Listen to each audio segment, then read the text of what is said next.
안녕하세요. 갈수록 팍팍해지는 현실 속에 서로가 서로를 미워하는 현대 사회에 조금은 따뜻한 온기를 전하고 싶은 마음에 사연을 보냅니다. 저는 50대 초반의 남자로 작은 회사를 운영하고 있습니다. 생활에 필요한 전반적인 물건들을 팔고 사는 일을 한다고 보시면 될 것 같은데요. 주문을 받아 제작한 상품들을 판매하는 형식입니다. 이 이야기를 하자니 제가 살아온 이야기를 해야 할 것 같은데요. 저는 그렇게 부유하지도 않은 가정에서 나고 자라 남들이 가는 대학 가서 열심히 놀다가 취직을 한 평범한 남자였습니다. 욕심이 많지 않아 걱정이라던 무뚝뚝한 아버지의 가정적이시지만 다소 드센 어머니가 계신 집에서 자랐죠.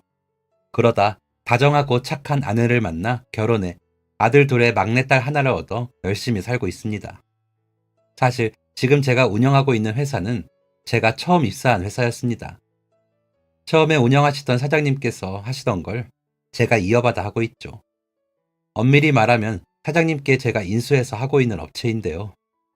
사장님 자식들은 다 외국에 나가 살아 거기로 가기로 하셨다면서 헐값에 저에게 넘기고 가셨습니다. 그때 남은 직원이 저와 두 사람이 더 있었는데 다들 싫다고 하는 걸 저는 대출을 받아 인수를 했더랬죠. 왜 그렇게 했냐고 물으신다면 다른 회사 가서 이 회사에서 일했던 것만큼 할 자신이 없었다고 대답하고 싶네요. 저는 영업도 재미있고 물류도 재미있는데 두 가지 다 하고 있던 회사이기도 하고 다른 회사 가서 월급 받는 것보다 직접 운영하는 것이 더 이윤이 날 것도 같았습니다. 게다가 나름 사장 직함도 가지게 되니 얼마나 근사합니까? 그래서 덜컥 부모님께 상의도 안 하고 일을 저질렀습니다. 나중에 알게 되신 어머니는 제 등짝을 때리시며 화를 내셨지만 아버지께서는 사내 자식이 한 번은 망해도 보고 하는 거지 라고는 별 말씀을 하지 않으셨습니다.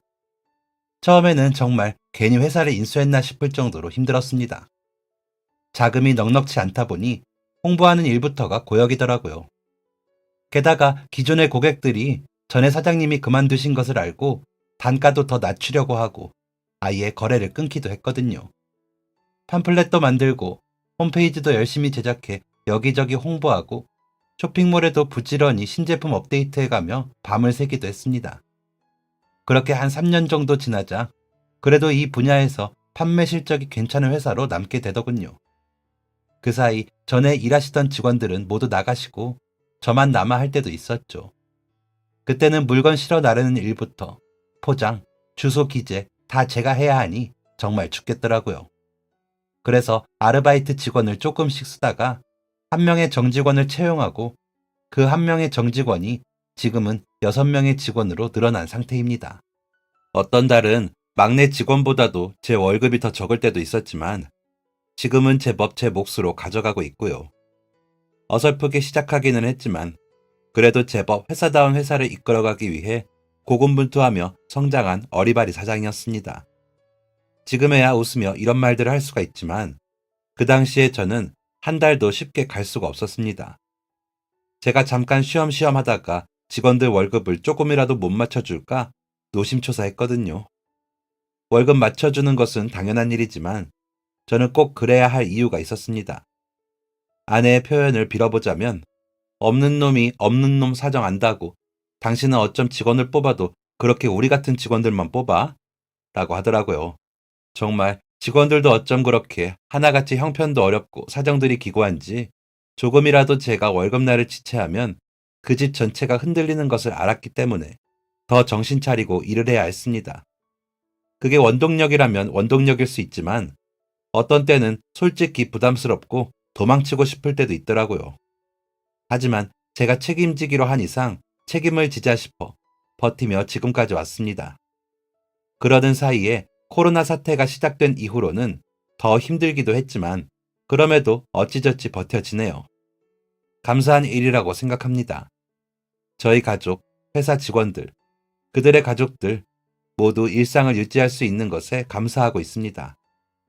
조금 더 여유로워지는 날이 있겠지 하는 희망으로 하루하루를 살고 있기도 하고요. 물론 저의 힘만으로는 안 되죠. 집에서는 철딱선이 없는 셋째 아들인 제가 회사를 운영한다고 하니 부모님을 비롯한 형 누나도 걱정을 많이 했더라고요. 어린 동생까지도요. 누나가 말하길 나는 너가 영 사람 노릇 못하지 싶더라. 그 쬐끄만 회사에서 버티는 것도 그렇고 그것도 모자라 그 회사를 인수했다고 하니 망했다 싶었어. 결혼한 지도 얼마 안 되는 애가 무슨 생각으로 저러나 싶더라고. 올케가 대단하지. 월급을 1년이나 안 가져오는데 어떻게 잔소리 한 번을 안 하니? 올케가 보살이다, 진짜. 라며 저에게 퍼부으며 인상을 썼으니까요. 형은 너 혼자 일 때는 그럴 수 있는데 처자식이 있는 놈이 어쩌려고 그런 모험을 해? 너 혼자만 죽는 게 아닌데. 다시 생각하고 정리해. 얼른 다른 회사 들어갈 궁리를 해야지. 정 안 되겠으면 재수 씨랑 장사해볼래? 내가 그 정도는 도와줄게. 라며 심각하게 말하고는 했습니다. 동생은 한숨을 쉬더라고요. 어린 눈에도 제가 무모해 보였던 거죠. 그런 가족들의 반응에 저는 약간 오기가 났습니다. 생전 부리지도 않던 욕심도 냈고요. 장모님은 저를 볼 때마다 탐탁하지 않으신 티를 내셨지만 저는 어떻게든 해내서 보이겠다고 다짐을 하고는 했죠. 그렇다고 그 시간이 괴롭지 않은 것은 아니었지만 그래도 뒤돌아 생각해보면 저를 돕는 누군가는 분명히 있었더라고요. 그런 것 보면 제가 인복이 있다 싶기도 하고 운이 좋기도 한 것 같기도 합니다. 아내도 인정했으니 확실히 그런 것 같습니다. 처음 부족한 일손을 채우려고 아르바이트를 뽑아 같이 일한 직원은 저의 첫 번째 정직원이 되었습니다. 지금은 부장님이신데 그때는 여사님이라고 불렀거든요. 여사님을 처음 뵀는데 너무 지치고 힘들어 보여 뽑지 않으려고 했습니다. 괜히 오류가 나면 평판만 나빠지지 않을까 싶었거든요. 그런데 사장님, 제가 정말 일을 해야 해요. 제가 지금 벌지 않으면 안 돼서 그러거든요. 이라며 울먹이시는데 차마 뿌리치지 못해서 그럼 분량 나오지 않게 해주세요. 여사님, 저도 더 이상 물러날 곳이 없거든요. 정말 간절히 청하시니까 제가 일단 같이 일하긴 하는데요. 정말 잘해주셔야 해요. 라는 말과 함께 여사님과 일하게 되었습니다. 여사님께서는 제 우려와는 달리 손도 야무지고 빠르시더라고요. 전에도 공장에서 일을 하셨는데 빠르게 일 잘하기로 소문이 났었다며 웃으실 때는 소녀 같으셨습니다. 추가 업무가 있을 때 물론 수당을 드리기는 하지만 죄송해하면 저야 일 더 하고 돈 더 벌면 좋죠. 라고 웃으며 해주실 때는 너무 감사하기도 했고요. 그런 여사님과 함께 하다 보니 주문량도 많아지고 평도 좋게 받기 시작했습니다. 주문하셨던 분들이 또 주문해 주시기도 했고요. 여사님 덕분이라는 생각에 보너스를 드리기라도 하면 감사합니다를 얼마나 많이 하시던지 민망할 정도였습니다. 너무 성실하고 열심히 해주시는 여사님 덕분에 첫 고비가 넘어갔죠. 나중에 일하면서 들어보니 남편분이 갑자기 신장투석을 시작하시면서 회사를 못 다니게 되셨는데 당장의 생활비를 벌어야 했다고 하더라고요. 일용직으로 일하시던 남편분이 일을 못하시고 투병을 하게 되시니 1년도 못 되어 벌어놓은 돈은 바닥이 보이더라면서 없는 사람들은 버는 돈이 없으면 금방 바닥이더라고요. 하시며 씁쓸히 웃으시는데 남의 일 같지 않아 더 정이 갔습니다. 여사님이 그렇게 피곤해 보이신 거는 밤새 투석 받으시는 남편분 곁에서 계시다 아침에 출근을 하시니 지쳐 보였던 거였고요. 그나마 아이들 학비는 아이들이 학자금 대출받아 메꾸고 아르바이트하며 용돈은 번다고. 그나마 아이들이 그렇게 해주니 내가 버는 돈으로 공과금이라도 내줘. 애들이 조금이라도 더 어렸어 봐요. 그러니까 사장님 꼭 잘 돼서 나 정규직으로 뽑아준다는 약속 지키세요. 그래야 내가 우리 애들 학자금이라도 갚아주지. 라며 압박 아닌 압박을 가하시기도 했죠. 그렇게 조금씩 나아져 여사님을 정직원으로 모시고 지금의 물량 파트 부장님으로 모시기까지 둘이 울기도 많이 하고 만세도 많이 했습니다. 정말 제 영혼의 동반자라는 말이 절로 나올 정도로요. 물론 영혼의 단짝은 아내이지만 저희 부장님이 안 계신 저희 회사는 상상할 수도 없을 지경입니다. 그러다 그 다음 아르바이트생은 군대에서 막 제대한 젊은이였습니다. 여사님과 제가 일을 하다 보니 힘을 쓰는 일에는 영 붙일 때가 있더라고요. 그래서 여러 아르바이트생을 만나 면접을 보다가 군기가 아직 바짝 든 모습이 마음에 들더라고요. 그래서 분위기도 풀어볼 겸 제대하면 좀 쉬면서 놀고 싶을 텐데 왜 이렇게 빨리 일을 하려고 해요? 라고 묻자 제가 할머니 손에 자랐는데 아르바이트라도 해서 할머니 덜 힘들게 해드리려고요. 당장에 취직은 힘들 것 같고 아르바이트 하면서 준비하려고 합니다. 라고 하는데 제가 제대했을 때가 생각이 나더라고요. 그때는 형도 취직 준비 중이었고 누나는 벌어놓은 돈으로 시집을 가버렸고 동생은 어려 저라도 아르바이트 해 집에 도움을 드려야 하는 상황이었거든요. 편의점 공장에 나가 집 나르기, 공사장 잡일 등등 안 해본 아르바이트가 없을 정도였습니다. 그렇게 8개월을 보내다 복학을 하고 졸업을 하고 회사에 다니는데 너무 좋더라고요. 물론 복학해서도 여러 식당 아르바이트는 계속해야 했죠. 그러다 월급을 주는 회사에 들어가 일만 하면 된다고 생각하니 어찌나 좋던지. 그래서 이 회사를 못 떠난 것 같기도 합니다. 솔직히 계시던 선배들이 하나 둘 떠나실 때는 저도 불안했죠. 하지만 사장님의 여유 있는 모습을 보고 믿고 기다렸습니다. 그러다 인수까지 하게 되었지만요. 그러다 보니 그 청년의 사정을 그냥 흘려들을 수가 없었습니다. 그래서 얼른 채용을 해버렸습니다. 그 청년 역시 기대보다 일을 잘해주었습니다. 힘쓰는 일에 몸살이는 법이 없이 여사님과 합을 잘 맞추더군요. 여사님께서는 아들 같다고 하시며 잘 챙겨주셨고 김구는 그런 여사님을 잘 따라 일하는 데 어려움이 없었습니다. 그러다 보니 능률이 올라 전보다 더 많은 물량을 소화할 수 있게 되었습니다. 감사한 일이라 조금의 보너스로 그 마음을 표현하고는 했습니다. 그러면 더 열심히 해주시더라고요. 물론 제가 더 챙겨 아내의 고충을 덜어줄 수도 있지만 고마운 사람들에게는 표현을 하자는 게 제 신조라 그것부터 했습니다. 그렇게 하면 그분들이 저에게 흥부전에 나오는 제비가 되어줄 것 같았거든요. 아내는 맞벌이를 하면서 살림을 하면서도 저에게 싫은 소리 한 번을 하지 않았습니다. 제가 회사를 맡은 이후로 저보다 월급도 많고 임신도 하고 출산을 하면서도 저에게 뭘 해달라 말을 한 적이 없었죠. 저도 눈치가 있는지라 제가 알아서 찾아 집안일을 하긴 하지만 성에 안 찼을 텐데도 잔소리 한 번을 하지 않더라고요. 가끔 맥주 한잔 할 때면 그저 나중에 엄청 큰 다이아 반지 하나만 사줘요. 그거면 될 것 같아. 라며 웃기만 하고요. 그런 아내였기에 저는 안심을 하고 일을 할 수 있었던 것 같습니다. 아내는 친정이 저희 집보다는 형편이 좋은 집의 딸이었습니다. 고등학교 때 짝이라 오고 가며 마주치다 같이 술 한잔 하게 되었는데 제가 회사 다니는 것을 신기해 하더라고요. 나는 너가 예술가 할 줄 알았어. 전부터 혼자 생각도 많이 하고 다른 애들하고는 다른 말들도 많이 해서 특이하다고 생각했거든. 그런데 너가 직장 다닌다니 신기하다. 라며 웃었던 것 같습니다. 그렇게 웃는 아내가 예뻐 보였습니다. 사실 고등학교 때도 조금 좋아했는데 말은 못하고 괜히 이상한 헛소리들을 하느라 아내가 저를 이상한 애로 기억할 수도 있었을 것 같습니다. 그런 아내를 또 만나려고 괜히 커피 마시자 하고 치킨 먹자 하며 불러냈습니다. 그때 아내는 저보다 더 좋은 대학을 나와 월급도 더 많이 받는 걸 알면서도 괜히 제가 내고는 했습니다. 그러자 아내가 그러더라고요. 야, 진영석, 너 나 좋아해? 근데 나는 뭐 자꾸 사주고 그러는 것보다 좀 정확한 게 좋아. 좋으면 좋다고 해. 그래야 만나던 친구를 하던 하지. 라며 묻더라고요. 그래서 얼결에 좋아해. 옛날에도 좋아했어. 라고 했더니 웃으며 그럴 줄 알았어. 그럼 우리 오늘부터 사귀는 거다. 라고 하더라고요.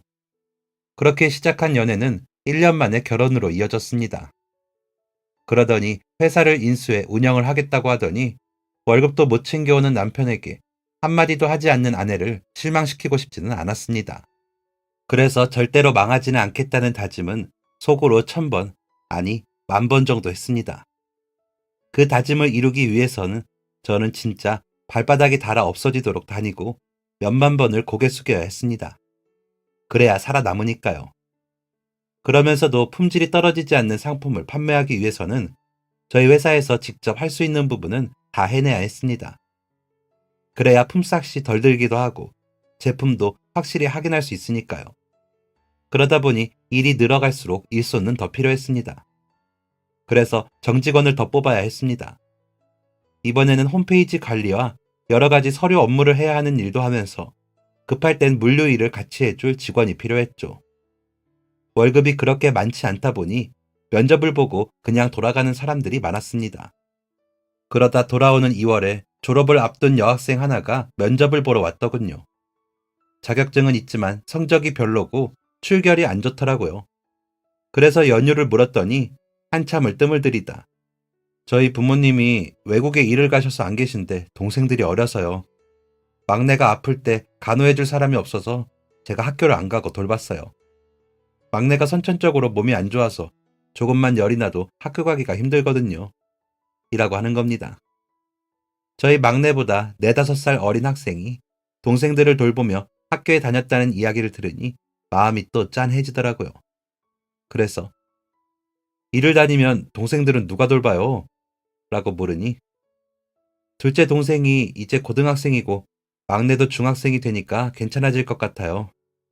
병원에서도 이제는 좀 덜 힘들어질 거라고 하셨거든요. 라고 하기에 저는 또 바로 채용을 했습니다. 미쓰리는 그렇게 또 저희 회사의 일원이 되었습니다. 누구 하나 편한 사람 없는 회사였지만 모두가 열심히 하는 회사였습니다. 김군까지 정직원이 되는 날에는 저까지 기분이 좋아 회식 때 소고기를 사기도 했죠. 김군이 사무 업무 볼 수 있는 자격증을 따면 바로 정직원 시켜주겠다는 약속을 지킬 수 있어서 너무 기분이 좋았거든요. 그렇게 조금씩 한 명씩 자리 잡고 키워간 회사다 보니 넉넉지는 않아도 단합력은 좋았습니다. 거래처 사장님이 오시면 누구랄 것도 없이 영업사원이 되었고 발주 나가는 날에는 누구랄 것도 없이 손을 보태 포장하고 나르고 실었습니다. 매일이 고난이었고 매일이 위기였지만 버텨낼 수 있었던 건 다 직원들 덕분이었습니다. 저는 종교가 없는데도 하늘의 신께 감사 기도를 드리고는 했습니다. 이렇게 좋은 사람들과 만나게 해주셔서 감사하다고요. 그런 저희 사정을 아시는 주변 사장님들은 부러워도 하시고 시기하시기도 하셨습니다. 그렇다고 흔들릴 저희는 아니었지만 으쓱하는 마음이 들 때도 있었습니다. 그럴 때마다 위기도 오더라고요. 그래서 인원을 감축해야 하나 싶을 때도 있었죠. 하지만 절대 내 식구들을 버리지는 못한다는 생각으로 버티고 더 발버둥치며 일했습니다. 그렇게 산 넘고 물 건너며 열심히 살았습니다. 곁에서 직원들은 저를 응원해주기도 하고 저의 모자란 점은 몸소 나서 채워주기도 했죠. 아내는 그런 직원들을 보며 진짜 이렇게 착한 사람들이 없어요. 진짜 고마운 줄 알아. 라며 눈물까지 글썽이는 날들도 많았습니다. 그렇게 제가 회사를 운영한 지 10년 정도 될 때까지는 정말 정신이 없을 지경이었습니다. 그러다 보니 지금의 인원인 6명의 직원이 채워졌고요. 돌잔치, 칠순잔치, 결혼식에 쓰이는 답례품도 주문이 많았고 회사 기념행사 기념품도 주문이 많았습니다. 물품 종류도 많아졌고 거래처도 많아졌죠. 그러다 보니 전 직원이 모두 바빠졌습니다. B3 이후에 들어온 직원들도 회사 분위기 때문인지 열심히 해주더라고요. 야근이 잦은 회사인데도 불평 한 번을 안 했으니 감사한 일이죠. 그래서 열심히 수당 챙겨주고 부지런히 맛있는 간식 사다 나르고 하면서도 그 마음은 갚아지지가 않더라고요. 그런데도 직원들은 제가 너무 잘해줘서 다른 회사 가기가 싫다고 하더라고요. 비록 말뿐일지라도 얼마나 감사한 말입니까? 그래서 또 저는 저 나름대로 직원들에게 잘하려고 노력했죠. 사장이 잘한다는 건 월급과 추가 수당 잘 주는 게 최고라고 생각했습니다. 그런 기본적인 것들이 채워져야 나머지도 빛을 발하는 것이니까요. 그래서 최선을 다했습니다. 제 의견이 맞다며 동조해주는 아내 덕에 제 것은 못 챙기더라도 직원들 것은 채우려고 했고요. 그런 저를 열심히 잘 따라주는 직원들에게 감사하는 마음으로요. 그렇게 저희는 열심히 일했습니다. 그런데 사건의 그날따라 미쓰리가 반차를 내고 일찍 들어가야 했죠. 막내 동생 병원 가는 날이라 어쩔 수 없는 반차였습니다. 그래서 막내 직원에게 인수인계를 하고 주문을 하는 법을 알려주고는 이른 퇴근을 했습니다. 외국 업체라 시간에 맞출 수밖에 없어 불가피한 선택이었습니다. 그런데 이 막내 직원이 300만 원을 그만 3천만 원으로 잘못 기입을 했나 봅니다. X부터 단위가 달랐을 텐데 저희가 오랜 단골 회사에서 주문하신 거니 실수 없어야 해. 큰 회사라 놓치면 안 돼. 라고 한 말을 듣고 3천만 원이 맞다고 생각을 했나 봅니다.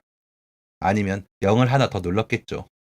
바빴으니까 그런 실수는 할 수도 있지만 저희처럼 영세한 업체에서는 타격이 클 수밖에 없었습니다.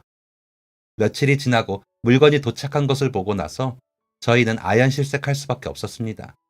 그제야 송장을 확인을 한 미쓰리는 난리가 났죠. 일반 트럭으로 와야 할 물건들이 엄청 큰 트럭으로 도착해 내리는데 그 양이 얼마만큼인지 가늠도 안 되었으니까요. 이런 실수가 없던 저희였기에 모두들 아연실색할 수밖에 없었습니다. 상상도 할 수 없었던 갑티슈들이 내려지는데 이건 뭐라고 할 말도 생각이 나지 않았습니다. 300만 원어치는 주문한 회사에 보낸다 해도 나머지 2,700만 원어치는 어떻게 소진할 것인지가 관건이었습니다. 아니면 저희는 그 비용을 그대로 물어내야 하는데 저희 회사에서 그만큼의 여유 자금이 있지도 않았으니까요. 티슈 겉에 주문한 회사명에 각인을 한 상태라 반품도 어려운 문제이고요. 어찌나 속상한지 그날 저녁 혼자 술을 마셨습니다. 어쩔 줄 몰라 하며 퇴근하는 직원들에게 내가 한번 알아볼게요. 너무 걱정부터 하지 맙시다. 라고 큰 소리를 치기는 했지만 눈앞이 깜깜하더라고요. 진짜 다 꾸미면 좋겠더라고요. 막내 직원은 엉엉 울면서 죄송하다고 잘못 주문한 만큼 월급을 안 받겠다는데 그럴 수는 없는 일이었습니다. 그 친구는 요양병원에 계신 할아버지 병원비를 벌고 있는 친구였거든요. 월급을 안 받으면 그 요양병원비는 누가 됩니까? 할아버지가 어릴 적부터 키워주셔서 애틋하다며 할아버지 생각에 울던 직원이었는데요. 마음이야 이해는 가지만 그 어린 직원에게 그 모든 걸 책임지게 할 수는 없었습니다. 이제 고작 사회생활을 시작한 지 4년 정도밖에 되지 않는 그 어린 직원에게 모든 걸 다 책임지라고 하는 무책임한 어른이 될 수는 없는 노릇이었습니다. 하지만 답답하더군요.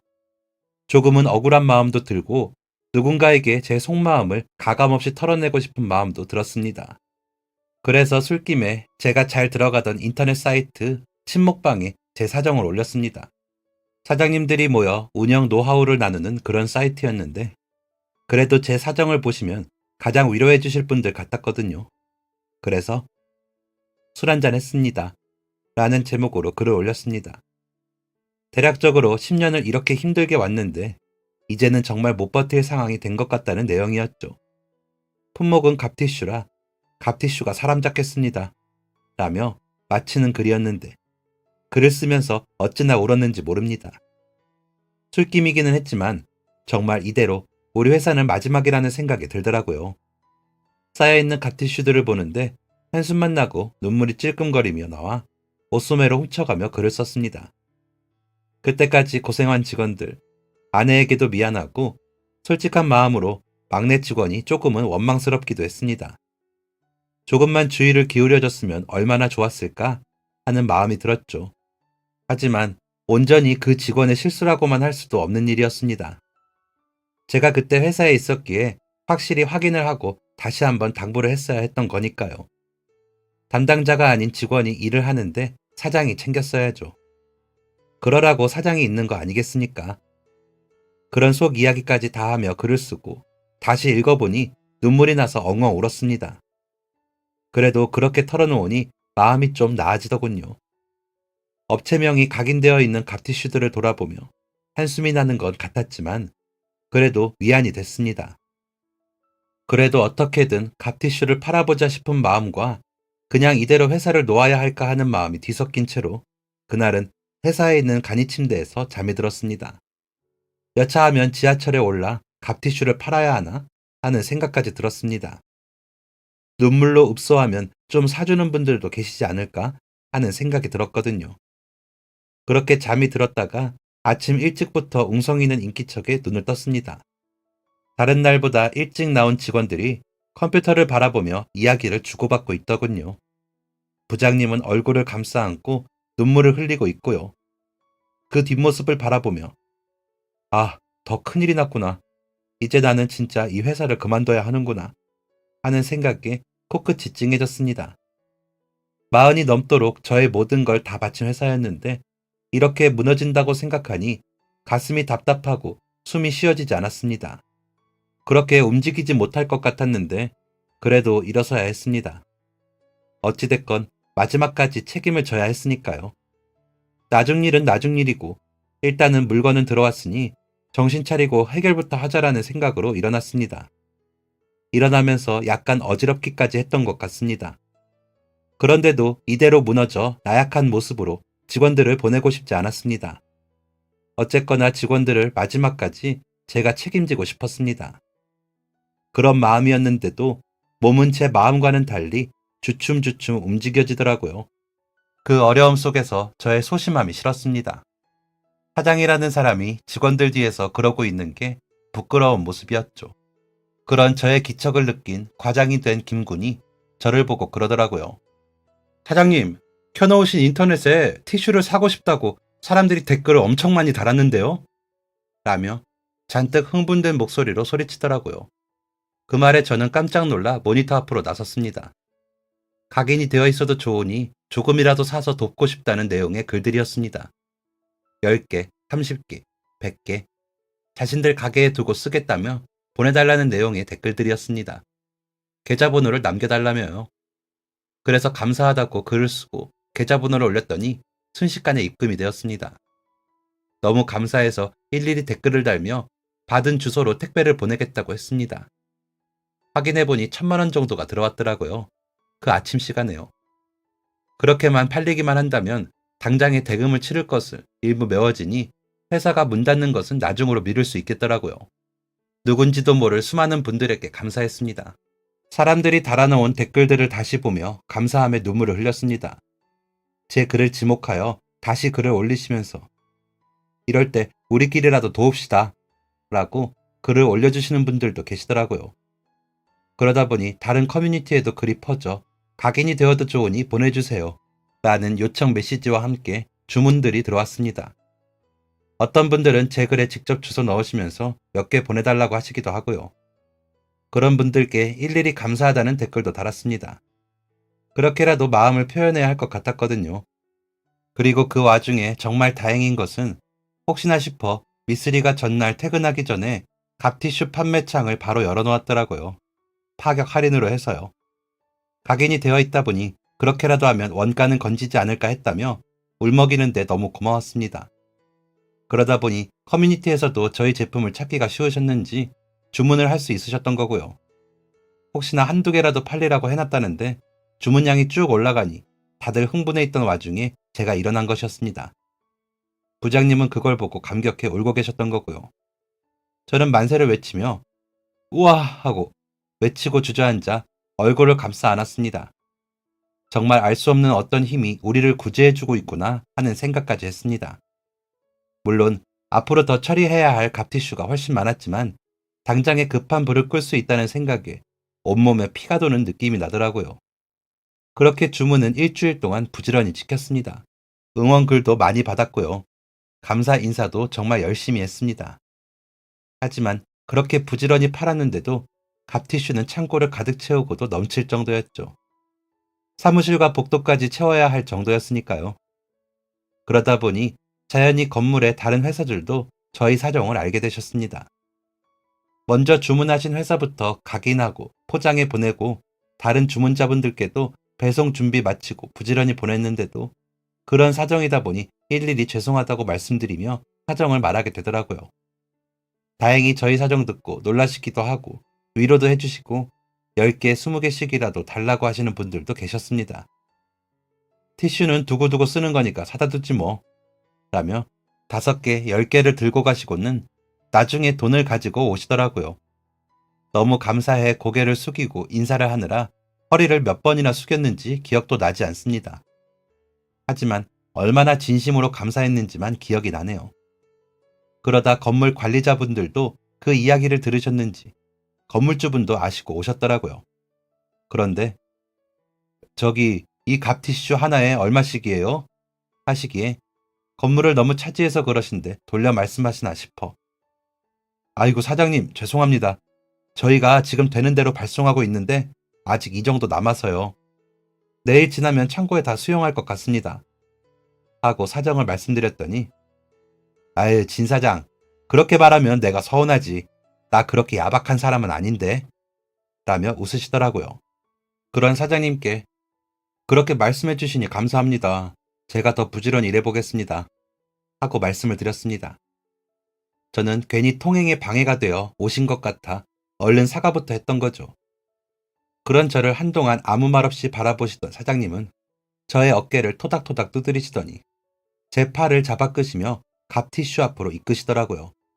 그러시더니 다름이 아니라 내가 후원하는 보육원하고 요양원이 있어요. 거기에 아무래도 갑티슈 같은 건 많이 쓰시거든.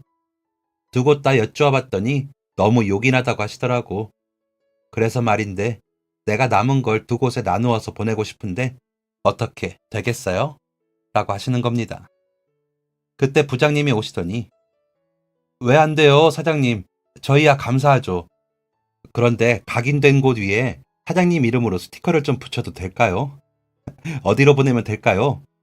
하며 금액까지 확인시켜 드리더라고요. 1,300만 원 정도 금액이었기에 정말 다 하실 거라고는 상상도 안 했는데 건물주께서는 흔쾌히 그렇게 하시겠다고 하더라고요. 이게 무슨 일인가 싶어 어안이 벙벙하더라고요. 이렇게 저희를 도와주신다는데 믿기지가 않아 멍하니 있었습니다. 그러자 건물주께서는 환히 웃으며 내가 이 회사분들을 이래서 좋아해. 다들 사장처럼 일을 하잖아. 우리 진 사장님을 내가 그래서 존경하기도 하고 내가 이렇게라도 도움이 될 수 있어서 너무 좋아요. 어쩜 이렇게 젊은 분이 사람 마음을 이렇게 사서 다 내 사람으로 만들 수가 있냐고. 내가 너무 탐이 나. 내 나이가 70이 넘도록 진짜 내 사람이다 하는 사람들 만나는 게 힘들더라고. 그래서 손에 꼽을 정도야. 내 탓이겠지. 그런데 진 사장님은 벌써 이렇게 내 식구인 직원들을 만나다니 정말 대단해. 월세 한 번을 안 밀리고 부지런하고 내가 그런 점도 고마워. 그러니 진 사장 어려울 때 내가 괜히 선심 쓰듯 하는 거예요. 이 정도 규모면 회사에 꽤나 피해가 컸을 텐데 괜한 걱정 말아요. 이 회사는 말이야 언제 와도 직원들이 다 사장처럼 그래. 내가 기세에 밀린다니까. 멋져. 멋진 곳이야. 그런 곳에 이런 일이 생겼다는 건 앞으로 더 잘 되려고 액땜하려고 그러는 거야. 이런 일 생기는 바람에 회사 이름 더 알리지 않았겠어? 라며 위로해 주시더라고요. 너무 감사한 말씀이면서도 희망이 생기는 말씀이었습니다. 듣고 있다가 저도 모르게 눈물이 투두둑 떨어지는 걸 얼른 뒤돌아 훔쳤습니다. 술 취한 저의 푸념을 그냥 지나치지 않으신 분들께도 너무 감사했고 저를 위로하시며 그렇게 큰 배품을 선사해 주신 건물주 사장님께 무슨 말로 감사의 마음을 전해야 할지 모르겠더라고요. 그저 감사하고 또 감사할 뿐이었습니다. 제가 앞으로 갚아야 할 마음들이라고 생각했고요. 건물주님 덕분에 남은 재고는 다 발송을 하게 되자 직원들은 밤새 각인 작업을 해주더라고요. 모두 모여 앉아 스티커를 붙이고 또 붙였지만 피곤한 기색 없이 얼굴엔 웃음을 가득 담고 웃으면서 일을 해주는데 감격스러웠습니다.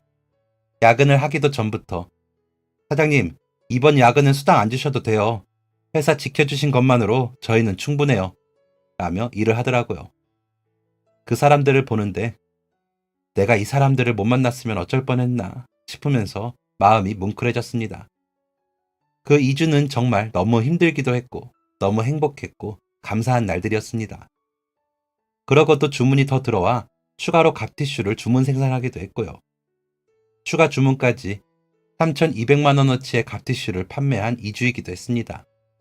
물론 주변에 도움이 없었다면 절대 할 수 없던 일이었습니다.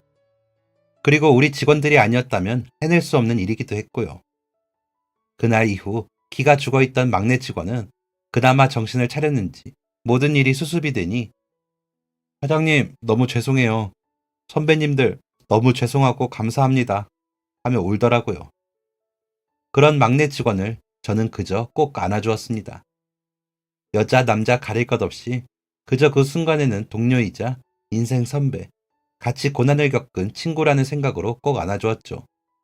그런 저희를 보자 다른 직원들도 다 같이 얼싸안고 울었습니다. 정말 다들 유난히 고생이 많았기에 절로 눈물이 났습니다. 그렇게 한바탕 울고 나자 저희들 마음에는 아주 끈적한 끈끈함이 더 생겨난 것 같았습니다. 그렇게 저희는 지금까지 일하고 있습니다. 부장님은 곧 정년 퇴직하셔야 하는 나이가 되셨고 저도 이제 중년의 남자가 되고 있고요. 김 과장님은 아직도 회사에 힘써야 하는 일을 해야 할 때면 먼저 나서서 하지만 가끔 이제 저도 늙나 봐요. 힘들어요. 하며 웃습니다. 미쓰리는 이제 더 이상 미스가 아니지만 대리라는 직함 말고 미쓰리라고 부르는 게 좋다며 젊어 보이잖아요. 라며 웃고요. 막내 직원은 아직도 막내지만 저와는 더 돈독한 사이가 되었습니다. 저의 재수씨가 되었거든요. 그런 일이 있고 나서 저희 아내가 음식을 잔뜩 해서 사무실로 실어와 직원들 점심을 대접한 일이 있었거든요. 그때 저희 막내에게 도와달라고 한 모양인지 같이 왔더라고요. 잔치집 못지않게 음식을 해와 음식을 늘어놓고 정신없이 차리고 먹고 치우고 그랬는데 언제 눈여겨본 건지 소개시켜달라고 난리를 부리는 통에 선을 보여줬습니다. 하지만 만나기로 하기도 전부터 걱정이 되더라고요. 괜히 막내 직원은 마음에도 없는데 저 때문에 자리에 나갈 수도 있고 외모에 이끌려 만났다가 상처만 받게 할 수도 있으니까요. 그 순간에는 막내 직원이 너무 걱정되고 염려되어 조심스러웠습니다. 그래서 동생과 만나기 전에 막내 직원 가정 형편을 다 이야기하며 어릴 적부터 어렵게 살아서 여리고 할아버지께 사랑 많이 받고 자라서 진짜 좋은 사람이야. 너가 쉽게 만나려고 하는 거면 아무리 내 동생이라도 나는 반대야. 그 직원은 진짜 내 사람이거든. 확실히 끝까지 책임을 질 수 있는 사람이다 싶으면 만나. 뭐 서로 좀 더 알아가야겠지만 조금이라도 아니다 싶거나 그쪽에서 안 되겠다고 하면 더 이상 만나지도 말고 시작도 하지 마. 나 그 직원 잃고 싶지 않아. 그리고 매 순간 정중하게 대해줘. 나도 귀하게 같이 일하는 사람이니까. 라며 당부에 당부를 하고 만나게 해주었습니다. 고등학교 졸업하고 바로 일하기 시작해 사회생활이라고는 저희 회사에서의 생활밖에 모르는 막내 직원을 상처받게 하고 싶지 않았거든요. 게다가 그 몇 년 전에 할아버지가 돌아가셔서 혼자 마음 사귀며 슬퍼하는 것을 알고 있었기에 괜히 상처받게 하고 싶지 않았습니다. 아무리 상대가 제 동생이어도 친오빠 같은 마음으로 소개를 해주었죠. 그런데 의외로 동생이 말귀를 잘 알아들은 건지 서로 잘 지내더라고요. 그러더니 2년인가를 연애를 하더라고요. 결혼 준비를 하고 싶다며 저에게 제일 먼저 알려왔을 때는 좋기도 하지만 마음속에 또 쿵 하며 걱정이 생기더라고요. 그래서 부모님께도 미리 말씀드리고 그 직원이 얼마나 좋고 제게 귀한 직원인지 이야기하면서 제발 마음에 들지 않아도 좋게 봐주시라고 부탁을 드렸습니다. 그런데 제 오지랖이었더라고요. 벌써 밖에서 몇 번 부모님과 식사도 하고 드라이브도 다니고 했다더라고요. 부모님께서도 이미 너무 마음에 들어 예뻐하시며 며느리처럼 챙기고 계셨답니다. 그런 부모님 앞에서 제가 너무 설친 거죠. 없는 형편에 자식만 넷을 키우다 보니 드센 기운에 표현이 거치신 어머니께서도 막내 직원에게만은 나긋나긋하게 하신다고 동생이 좋아하며 말하는데 가슴이 또 뭉클해지더라고요. 저희 가족이 생각보다 더 좋은 사람들이라 다행이라고 생각했던 것 같습니다. 그렇게 막내는 결혼을 올렸고 지금은 딸 하나 아들 하나 낳고 행복하게 잘 사는 중입니다. 육아휴직을 마치고 다시 출근하면서는 일하러 나오니까 너무 좋아요 라며 웃더라고요. 저는 육아에 멀리 비껴갔던 사람이라 잘 모르지만 그래도 아이 키우는 게 얼마나 힘든 일인 줄 아니까 그 마음이 헤아려지더라고요. 그랬던 게 벌써 10년 전이라 조카들도 모두 초등학생이 되었습니다. 그 애는 벌써 말대답을 한다며 동생이 진저리를 치는데 그때가 좋은 거라며 웃었습니다. 저희 아이들 클 때는 몰랐는데 그나마 아이들이 어리광 부리며 매달릴 때가 좋은 때더라고요. 그때는 참 귀여웠는데 이제는 가끔 낯설게 느껴질 때가 있거든요.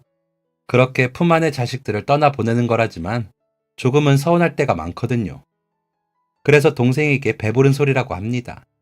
그런 면에서 이제 희끗희끗한 흰머리를 내밀며 나타나는 자식들을 바라보는 부모님의 마음이 어떨지 가끔 생각해보면 마음이 좀 그렇더라고요. 저도 아이들 키우고 회사를 운영하다 보니 그 마음이 대충은 헤아려질 것 같아서요.